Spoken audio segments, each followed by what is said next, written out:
राधे राधे। आज आप लोगों को कुंडली के कारक, मारक और बाधक ग्रहों के बारे में बात करने चल रहा हूं। आप लोग वीडियो को आखिरी तक देखिए, इससे आपको काफ़ी अच्छी जानकारी मिलेगी। क्योंकि अक्सर किसी भी ज्योतिषी के पास जाते हैं तो वह रत्न पहनने का सलाह देते हैं कि आप ये रत्न धारण कर लीजिए, आपकी समस्या दूर हो जाएगी। और आपकी समस्या सुन के ही वो रत्न का जो है डिसीजन बता देते हैं, जबकि बिना कुंडली देखे, बिना जन्मांक देखे जो है यह निर्धारित नहीं किया जा सकता है कि कौन सा रत्न किस व्यक्ति को सूट करेगा। कभी कभी होता है कि कोई रत्न आदमी धारण कर लेता है बिना किसी ज्योतिषीय सलाह के, तो उसको जो है परेशानियों का सामना करना पड़ता है, उसकी परेशानी और ज्यादा बढ़ जाती है। तो आज इस विश्लेषण में, इस वीडियो में हम आपको यह बताएंगे कि आपकी कुंडली में कारक ग्रह कौन हैं और मारक कौन हैं और बाधक ग्रह आपकी कुंडली में कौन होता है आपके लिए। तो इसको जानने के लिए आप वीडियो में आखिरी तक बने रहिए। और वीडियो पसंद आए तो लाइक और शेयर कीजिए, चैनल को सब्सक्राइब अवश्य कीजिए। तो चलिए विषय को शुरू करते हैं। दोस्तों, कारक, मारक और बाधक किसी भी व्यक्ति की कुंडली में ये तीनों ग्रह होते हैं, तीनों प्रकार के। तो सबसे पहले हम कारक ग्रह को जानते हैं। तो कारक ग्रह पहला घर, पांचवां घर और नौवां घर, इन तीन घरों को ही त्रिकोण कहते हैं। और इन घरों में जो गिनती लिखी हुई है, जैसे यहां तुला लग्न की कुंडली है तो पांचवें घर में 11 है और तीसरे घर में और नौवें घर में तीसरा अंक लिखा हुआ है 3। तो इन तीन घरों को जो है कारक कहते हैं। तो इनमें जो गिनती है, जैसे ये 7 है, 7 का स्वामी ये लिखा हुआ है, तो 7 का स्वामी शुक्र है और 11वीं राशि का स्वामी जो है वो शनि है और तीसरी राशि का स्वामी बुध। तो इनके जो स्वामी हैं वो कारकेश हैं और जो कारक होंगे वो कभी मारक नहीं होंगे। तो इसकी बात हम आगे करेंगे मारक के बारे में। तो कारक को जानते हैं कि पहला घर, पांचवां घर और नौवां घर, इनके जो स्वामी होते हैं वो हमारे कारकेश होते हैं, वो कारक ग्रह होते हैं। उनका रत्न हम धारण कर सकते हैं, क्योंकि रत्न जो है वो बल बढ़ाता है, ताकत बढ़ाता है। तो अगर हमारे कारक ग्रहों की ताकत बढ़ेगी तो वो हमें अच्छा फल देंगे। कारक करता क्या है? कारक अच्छा फल देता है, अच्छा फल देता है, वो हमेशा आपके लिए अच्छा करता है। तो ये जो ग्रह जिस कुंडली के हैं ये हमेशा आपको अच्छा ग्रह देंगे। आप अपनी कुंडली में देखिएगा जो गिनती हो। यहाँ पे हमने एक उदाहरण के लिए कुंडली लिया है। तो अगर आपको जिस लग्न की कुंडली है तो पहला घर, पांचवां घर और नौवां घर ये हमेशा कारक होते हैं। इनमें रहने वाले गिनतियों के जो स्वामी होते हैं वो स्वामी आप यहाँ पे देखकर नोट कर सकते हैं। तो उनके जो स्वामी होते हैं वो हमेशा आपको शुभ फल देंगे। और अगर आपको रत्न पहनना है तो हमेशा इन्हीं ग्रहों का रत्न पहने, तो आपको उसका अच्छा परिणाम मिलेगा। और इसमें कारक कौन है वह नोट कर लेते हैं हम। तो 7, 11 और 3, इस हिसाब से समझेंगे तो आपको अच्छी तरीके से समझ में आएगा। 7 के स्वामी शुक्र, 11 के स्वामी शनि और 3 के स्वामी बुध। ये आपकी कुंडली के कारक ग्रह हैं। और ये आपको अच्छा परिणाम देते हैं। अब इसके बाद हम मारक के बारे में जानते हैं। मारक क्या करता है? मारक मार ही नहीं डालता है। मारक आपको परेशानियों में उलझा के रखता है, शारीरिक कष्ट देता है या तो आर्थिक कष्ट देता है। तो मारक हमेशा आपको बुरा परिणाम देता है। शारीरिक कष्ट, तो मारक आपको हमेशा परेशानियों में रखता है। तो मारक कैसे निकालते हैं उसके बारे में देख लेते हैं। मारक कुंडली का दूसरा और सातवां घर जो होता है वह होता है। इन घरों में जो अंक होता है उसके स्वामी मारकेश होते हैं। तो दूसरे घर में मारक निकाल लेते हैं, ये तो कारक हो गया। अब मारक भी देख लेते हैं। मारक दूसरा और सातवां घर। दूसरा घर कुंडली का पहला घर हमेशा यही होता है, गिनती चाहे जो भी हो। पहले भी हम आप लोगों को बताए हैं अपने पहले वाले वीडियो में कि ये जो पहला घर होता है यही होता है, इसमें गिनती 7, 8, 3, 5, 9, 12 जो भी हो, 1 से लेके 12 तक कोई भी गिनती हो, लेकिन पहला घर हमेशा यही होता है। तो दूसरा घर और सातवां घर। तो दूसरे घर में 8 लिखा हुआ है और सातवें घर में 1। तो मार्केश कौन है? 8 और 1। 8 के स्वामी मंगल और 1 दोनों के स्वामी मंगल है।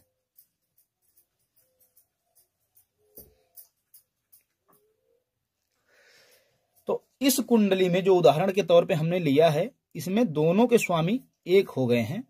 लेकिन जरूरी नहीं, आप जिस कुंडली को देख रहे हो उसमें भी दोनों 1 हों, ये जरूरी नहीं। हो सकता है उसमें अलग अलग हों, क्योंकि अगर यही कन्या लग्न की कुंडली होती तो यहां पर 7 आता और यहां पर 12 आता। तो 7 के स्वामी कौन थे? शुक्र, और 12 के स्वामी गुरु। तो ये दोनों बदल जाते। तो ये उदाहरण के आप अपनी कुंडली में, अपने परिवार की किसी कुंडली देख रहे हो तो उसमें देखिए दूसरे घर में और सातवें घर में जो गिनती हो उसके स्वामी को यहां लिख लीजिए। और वो जो होते हैं वो मारक ग्रह होते हैं आपकी कुंडली के, और वो धन ले सकते हैं, धन दे भी सकते हैं, स्वास्थ्य खराब करते हैं। मारक ग्रह जो है वो स्वास्थ्य, अगर धन भी देते हैं, अगर किसी के पास देखे होंगे आप लोग कि धन बहुत ज्यादा होता है लेकिन शारीरिक स्वास्थ्य जो है, उनका स्वास्थ्य हमेशा जो है स्वास्थ्य से परेशान रहते हैं, उनको शारीरिक परेशानी हमेशा बनी रहती है। तो धन के मामले में तो लेना देना दोनों हो जाता है, लेकिन स्वास्थ्य हमेशा खराब रखते हैं जो मारक ग्रह होते हैं। तो मारक ग्रह के लिए इनके रत्न नहीं धारण करने चाहिए। मारक ग्रह के लिए हमेशा आप जब भी करें या तो इन ग्रहों का दान करें या तो फिर इनका जाप करें। रत्न धारण करके इनकी अगर आप ताकत बढ़ाएंगे तो ये आपको और ज्यादा तकलीफें देंगे।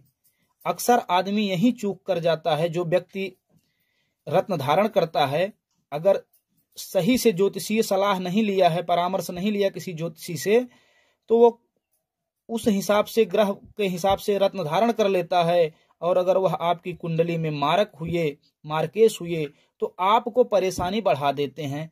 अक्सर देखा जाता है कि कई बार हमसे भी लोग मिले कि मैंने जब से ये शनि का जो है रत्न धारण किया है तब से हमें और ज्यादा परेशानी हुई, हम और परेशान हैं, हमारी तबीयत सही नहीं रहती है, या फिर हमारा व्यापार व्यवसाय अच्छे से नहीं चल रहा है। तो इस तरह की परेशानी देखने को मिल जाती है कि इससे परेशानियां बढ़ भी जाती हैं। इसीलिए जब भी रत्न धारण करें तो जो कारक ग्रह हो उन्हीं के रत्न धारण करें, जो मारक हो उनके रत्न धारण न करके उनके लिए या तो जाप करें या तो दान करें। ये उपाय जो है उनके लिए सटीक होता है। और इसी में एक होता है प्रबल मारक। अब प्रबल मारक कैसे देखते हैं कुंडली में, वह भी आइए आपको बता देते हैं। प्रबल मारक के लिए कुंडली का दूसरा, तीसरा, षष्टम, सप्तम, अष्टम, एकादश और द्वादश, मतलब कि द्वितीय, तृतीय, षष्टम, सप्तम, अष्टम, एकादश, द्वादश, इन ग्रहों, इन भावों के जो स्वामी हैं उनको हम नोट कर लेते हैं।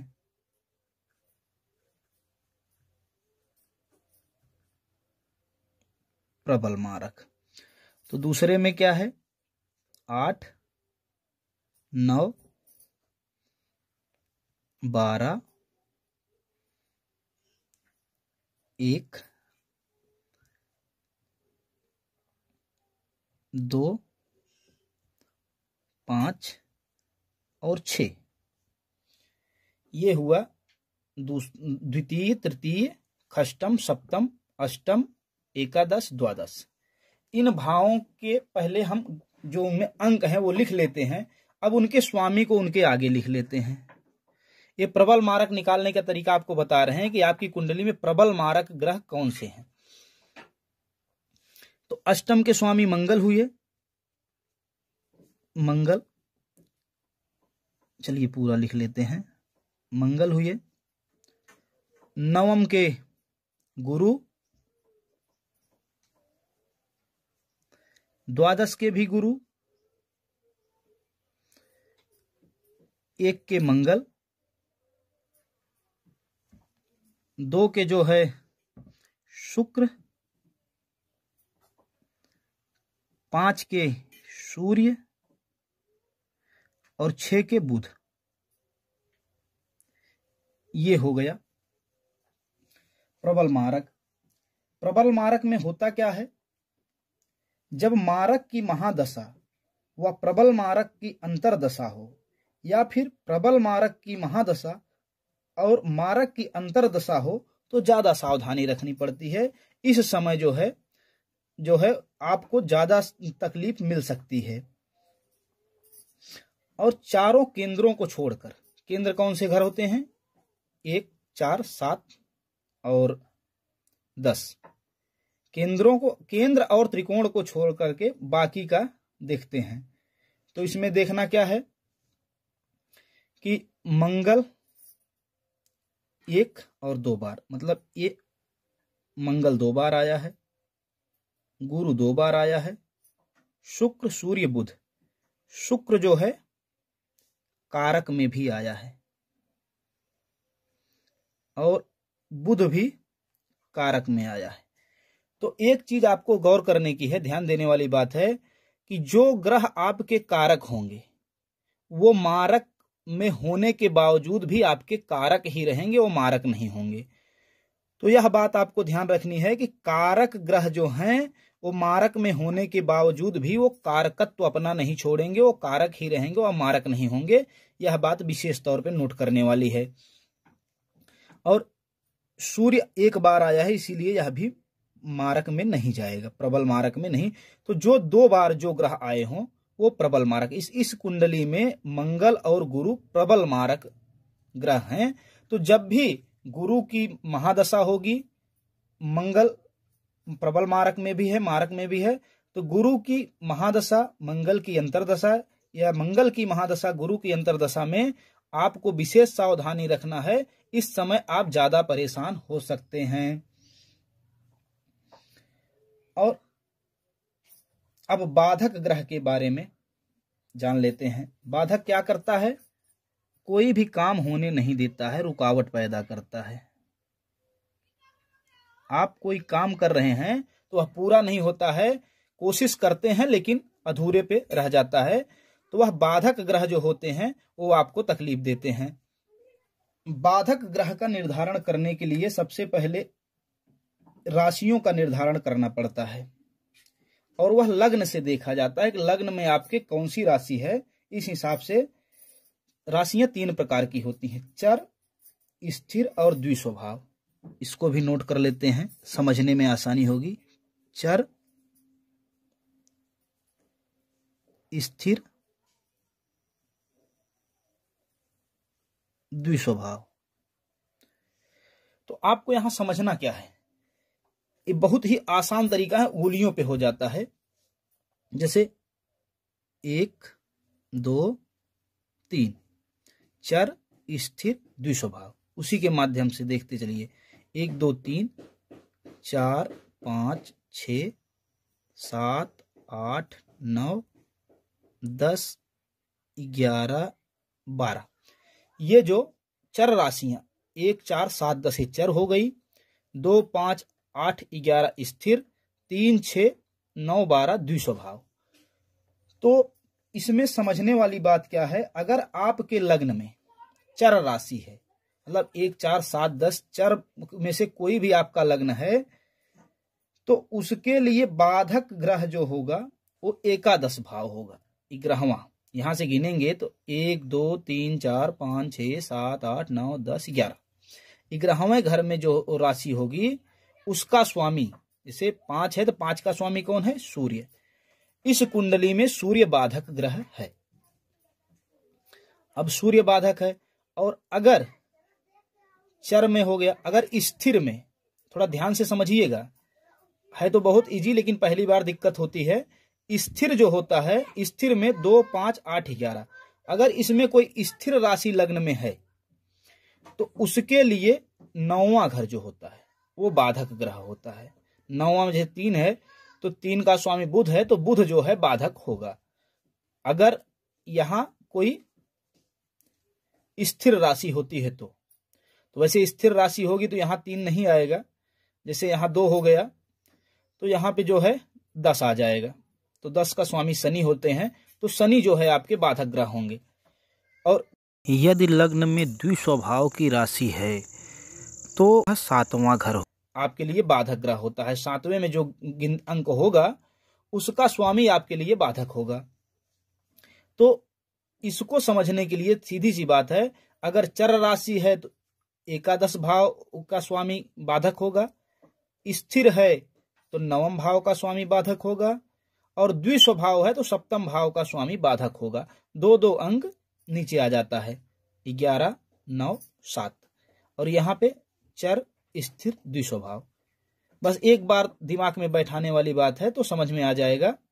यदि आपके बाधक ग्रह की महादशा चल रही हो और आपके 6वें घर के स्वामी या उसमें स्थिर ग्रह की अंतरदशा चल रही हो, मतलब आपके बाधक ग्रह की महादशा चल रही हो, 6वें घर में स्थित अंक के स्वामी या इसमें स्थित ग्रह की अंतरदशा हो, 8वें घर के स्वामी या 8वें घर के ग्रह की अंतरदशा हो, द्वादश घर के स्वामी या द्वादश घर में स्थित ग्रह की अंतरदशा हो,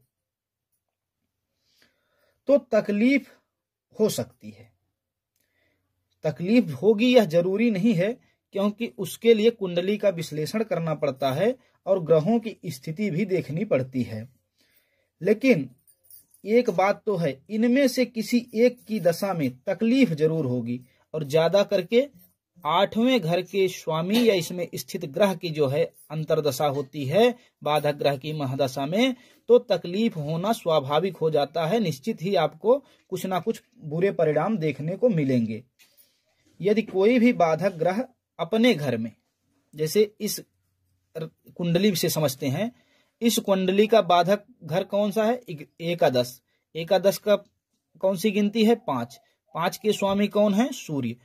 तो अगर इसमें सूर्य बाधक ग्रह से 3, 6, 8 और 12 घर में हो तो इसका जो है बाधक का प्रभाव बहुत कम हो जाता है, नाम मात्र का रह जाता है।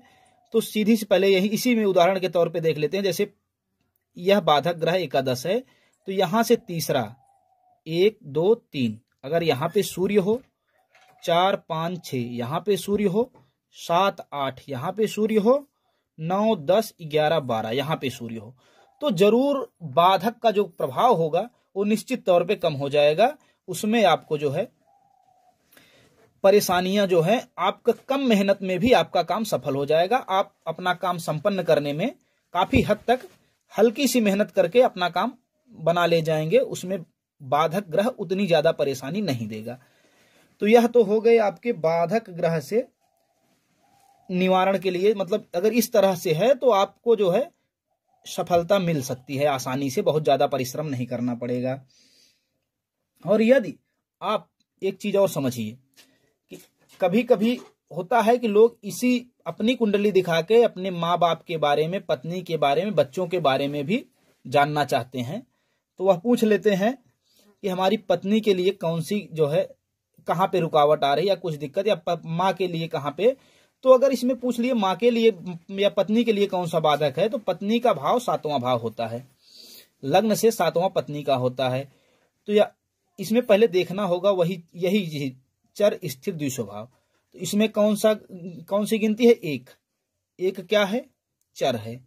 तो चर का बाधक कौन सा होता था? 11वां भाव। तो यहां से 11वां भाव देखेंगे, 1 2 3 4 5 6 7 8 9 10 11। 11वां भाव क्या हुआ? 11 का स्वामी शनि। मतलब पत्नी के लिए जब शनि की दशा या अंतरदशा आएगी तो पत्नी के लिए इनके परेशानी हो सकती है, कुछ ना कुछ तकलीफें आएंगी, बाधा होगी, काम में रुकावट आएगी।